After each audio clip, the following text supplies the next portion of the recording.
It's time for another exciting episode of Inside Nathan's Head.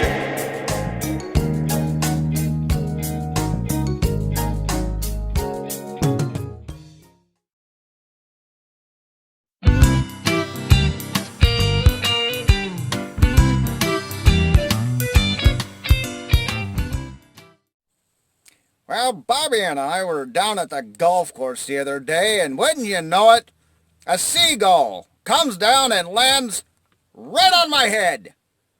I have no idea why. I offered him some food to get off of my head. What does he do? He just sits there. You know what Bobby thought? He wasn't hungry.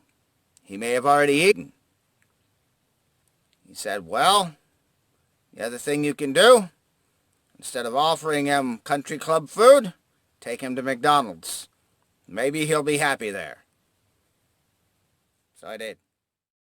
Look at this!